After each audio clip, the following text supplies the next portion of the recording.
Hello दोस्तों, मैं प्रेम किशोर आपका एसपीएन क्लासेस में स्वागत करता हूं। मैं आशा करता हूं कि आप सभी लोगों के रक्षाबंधन अच्छे से मने होंगे। तो हम और आप अच्छे से रक्षाबंधन मना ही चुके हैं, तो हम कुछ पढ़ाई भी कर लें। अब रक्षाबंधन तो आपके हो ही चुके हैं, तो हम अच्छे से रक्षाबंधन हुए तो अच्छे से पढ़ाई भी होगी भाई, तो अच्छे से पढ़ाई भी करें।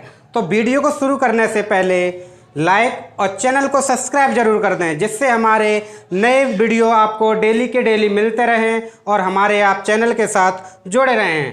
तो आइए देखते हैं। पहला पदार्थ रसायन विज्ञान का फर्स्ट ईयर क्लास से पहले से लिया गया है, पहले पार्ट से लिया गया है रसायन विज्ञान की कुछ मूल अवधारणाएं। अब रसायन विज्ञान की कुछ मूल अवधारणाएं जो इसमें होती हैं, पूरे टॉपिक में नहीं चल सकती भाई, तो पूरा उसका लिए काफ़ी टॉपिक बनेंगे। तो हम पहले टॉपिक में बात करते हैं आपके पदार्थ की, जो कि आपका हमने बेसिक से उठाया है, क्योंकि यदि आपको पदार्थ की नॉलेज नहीं होगी तो आप आगे क्या करेंगे। तो हम पूरे पदार्थ की नॉलेज आपको नीचे पूरे वीडियो में पूरे पदार्थ की डेफिनेशन सहित पूरी नॉलेज मिलेगी। तो पदार्थ की जो डेफिनेशन होती है वह क्या होती है? वह हर वस्तु जिसका एक द्रव्यमान होता है तथा वो स्थान घेरती है पदार्थ कहलाती है। तो हम क्या करते हैं, वीडियो ज़्यादा लंबा ना करते हुए पदार्थ के बारे में पढ़ते हैं। तो आइए शुरू करते हैं। तो देखते हैं पदार्थ। आपका जो पदार्थ है केमिस्ट्री में मूल रूप से बहुत महत्वपूर्ण है, क्योंकि जब भी हम केमिस्ट्री में चर्चा करते हैं तो पदार्थ के ही ऊपर करते हैं। तो हम देखते हैं पदार्थ की बेसिक नॉलेज जान लेते हैं। पदार्थ कितने टाइप का होता है, कैसा कैसा होता है, कौन कौन सा पदार्थ होता है, कौन सी वस्तु पदार्थ होती है, कौन सी पदार्थ नहीं होती है, तो हम उसके बारे में जानते हैं। देखते हैं पदार्थ को दो टाइप में बांटा गया है। पहला है भौतिक वर्गीकरण और दूसरा है रासायनिक वर्गीकरण। तो हम अभी चर्चा करेंगे भौतिक वर्गीकरण। भौतिक वर्गीकरण को तीन भागों में बांटा गया है, ठोस, द्रव और गैस। अब इसमें देखते हैं ठोस क्या होता है। जब छोटे छोटे अणु यानी परमाणु, आयन या अणु जो आपस में बहुत ही अपने आप को अच्छे से जोड़े रखते हैं, वो क्या कहते हैं? ठोस। चूँकि अब आप खुद ही जानते होंगे, जो अपने आप को अच्छे से मजबूत तरीके से बांधे होता है तो वो होता है ठोस। तो यहाँ से देखेंगे हम, चाहे अणु हो या परमाणु हो या आयन, जो हमारा ठोस बनता है तीन अवस्थाओं में बनता है, अणु, परमाणु या आयन। तो यहाँ से देखते हैं कोई भी आपका या अणु या परमाणु हो या आयन हो, यहाँ से देखेंगे आप बहुत ही डायग्राम से देख सकते हैं। जो अणु है वो आपके बहुत पास रखें, जिससे कि ये ठोस है। उसके ठोस के क्या होता है, इसका जो आयतन होता है वो निश्चित होता है। इसका आयतन निश्चित होता है। वही हम देखेंगे द्रव क्या होता है? लिक्विड। इसमें जो अणु होते हैं वो काफ़ी दूर दूर आ जाते हैं, जिससे वो लिक्विड में चेंज हो जाता है। और लिक्विड का भी हम देखेंगे आयतन या द्रव्यमान बात एक ही होती है। तो इसका भी निश्चित, हम चाहे वो आपका बोतल में डालो या किसी पॉट में डालो या किसी बर्तन में करो, वो आपका आयतन सेम ही रहेगा। उसके बाद आता है हमारा गैस के क्या होता है? गैस के जो अणु होते हैं वो काफ़ी दूर दूर होते हैं, लेकिन इसका जो आयतन होता है वो आयतन निश्चित नहीं होता है। तो इसलिए इसका आयतन कैसा होता है? अनिश्चित। उसके बाद हम चर्चा करेंगे इसके आकार की। जो ठोस का आकार होता है वो भी आकार कैसा होता है? जो ठोस का आकार होता है वो भी निश्चित होता है। अब हम अपने आप को ही देख लें, हम अपने आप में कैसे हैं? ठोस हैं, आकार निश्चित है। आप भी ठोस हैं, आकार निश्चित है। तो यही होता है, जो चीज़ ठोस होती है उसका आकार निश्चित होता है, लेकिन द्रव में ऐसा क्या होता है? इसका जो आकार होता है अनिश्चित होता है। देखते हैं, यदि हम किसी थाली में द्रव को डाल रहे हैं तो वो उसका आकार ले लेती है, यदि गिलास में डाल रहे हैं तो वो उसका आकार लेती है। तो ऐसे ही इसका आकार कैसा होता है? अनिश्चित। आई होप आप अच्छा समझ रहे हैं। उसके बाद आ जाता है आपका गैस का भी आकार क्या होता है? जब भी हम किसी पॉट या थाली या किसी में डालें तो गैस क्या होती है? उड़ने लगती है धीरे धीरे। जब गैस उड़ने लगती है तो इसका भी आकार कैसा रहेगा? अनिश्चित, वेरी गुड, आप समझ रहे हैं अच्छा से। जैसे कि हम ठोस का उदाहरण ले लेते हैं, उदाहरण ठोस का लेंगे तो लोहा है, सोना है, चांदी है आपकी, ऐसे काफ़ी आपके उदाहरण हो सकते हैं। और द्रव का जैसे लेते हैं तो इसका उदाहरण लेते हैं जल यानी कि पानी, H2O। उसके बाद हम देखते हैं गैस।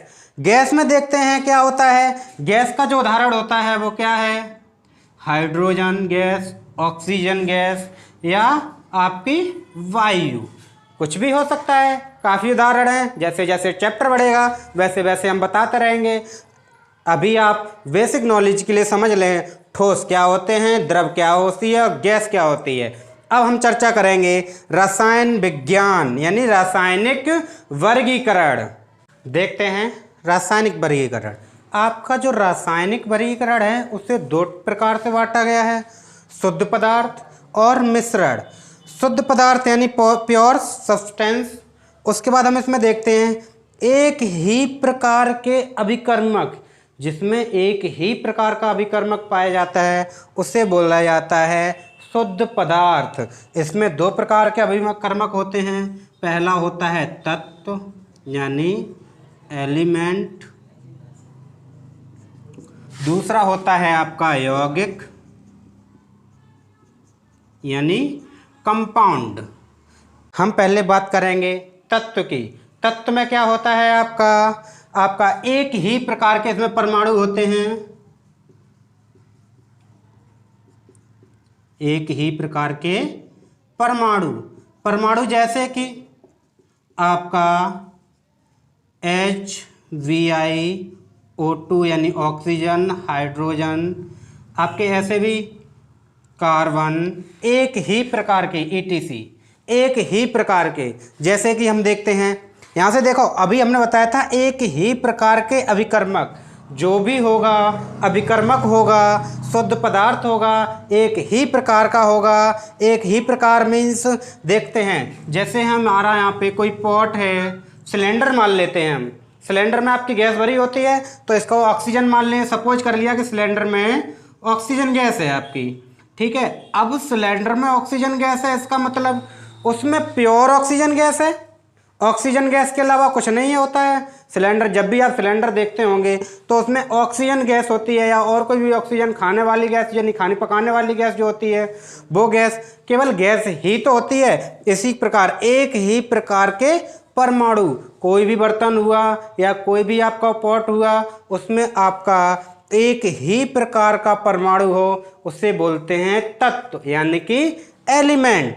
जैसे कि आपका हाइड्रोजन गैस है, कार्बन है, ऑक्सीजन है। अब इसमें देखेंगे हम कोई पॉट है तो पूरे में क्या कर रहा है, ये ऑक्सीजन ही घूम रही है, इसके अलावा कुछ नहीं है। यदि हाइड्रोजन है, हाइड्रोजन गैस, तो आपका किसी में हाइड्रोजन गैस भरी है तो पूरे में हाइड्रोजन गैस ही होगी, तो उसे बोलते हैं तत्व। ऐसे ही आपका चलता है यौगिक यानी कंपाउंड। कंपाउंड क्या होता है, विभिन्न प्रकार के, जो विभिन्न प्रकार के होते हैं परमाणु एक निश्चित अवस्था में, एक निश्चित अनुपात में। उदाहरण के लिए ले लें हम H2O जल। अभी आप सोच रहे हैं सर ने अभी बताया था एक ही प्रकार के अभिकर्मक होते हैं, बट यहाँ पे आपको देखने के लिए मिल रहा है एक H का है एक ऑक्सीजन का है यानी जल भर रहा है, तो यहाँ से आपकी बात गलत हो गई। नहीं, हमने ये बोला था एक ही प्रकार के अभिकर्मक होते हैं, ये तो बोला नहीं एक ही अभिकर्मक होता है, एक ही प्रकार के अभिकर्मक होते हैं। जैसे कि यौगिक में देखेंगे विभिन्न प्रकार के परमाणु एक निश्चित अनुपात में होते हैं, निश्चित अनुपात। जैसे हम जल का अनुपात देखेंगे, यहाँ से जल का अनुपात को होगा 2:1, तो एक निश्चित अनुपात है, अनिश्चित अनुपात तो है नहीं, ऐसा कि है नहीं 5:7 हो, 9:3 हो, ऐसा भी नहीं है, एक निश्चित अनुपात है। यहाँ से देखेंगे 2:1, एक निश्चित अनुपात बढ़ रहा है। तो ये जो आपका कंपाउंड होते हैं यौगिक, एक यौगिक क्या होता है, एक निश्चित अनुपात में होते हैं। देखें आपकी बात भी बिल्कुल वहाँ पे सही पड़ेगी।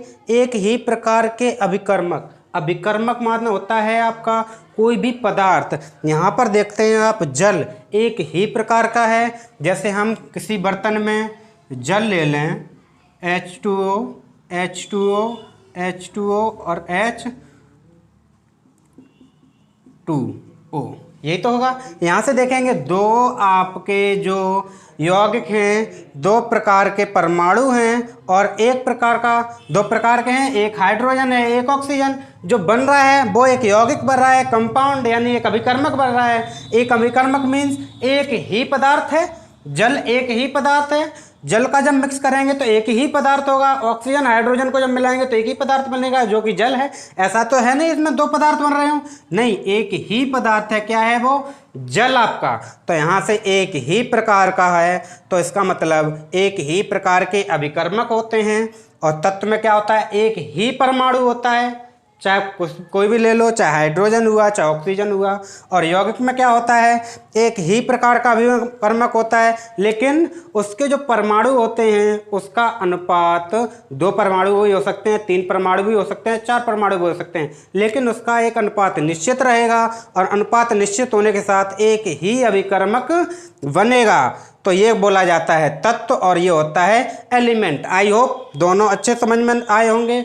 जौन सा आपको दिक्कत दे रहा है कमेंट सेक्शन में लिख दें, वो हम आपको अच्छे से और समझा देंगे। तो उसके बाद चलते हैं मिश्रण। मिश्रण क्या होता है? दो या दो से अधिक, दो भी हो सकते हैं या दो से अधिक भी अभिकर्मक हो सकते हैं, जिनको मिलाकर जो बनता है वो बोला जाता है आपका मिश्रण। तो मिश्रण टू टाइप का होता है, एक होता है समांगी मिश्रण और एक होता है विषमांगी मिश्रण।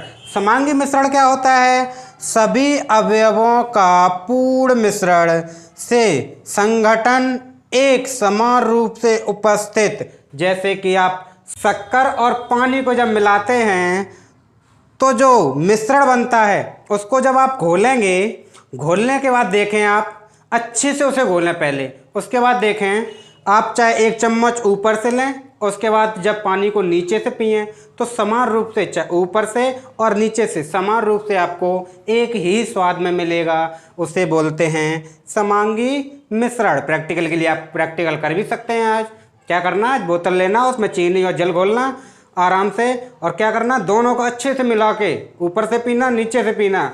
तो देखना आप कि कैसा आपको फील हो रहा है। तो आपको फील होगा कि जैसे आपने ऊपर से पी के देखा और नीचे से पी के देखा है तो आपको समान रूप से दोनों का टेस्ट समान ही लगता है। उसके बाद आता है विषमांगी मिश्रण।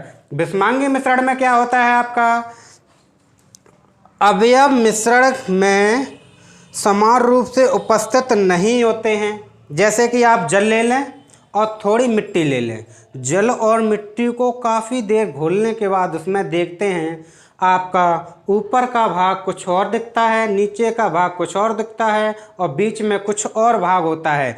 तो बोला जाता है विषमांगी मिश्रण। जैसे कि मिट्टी और जल।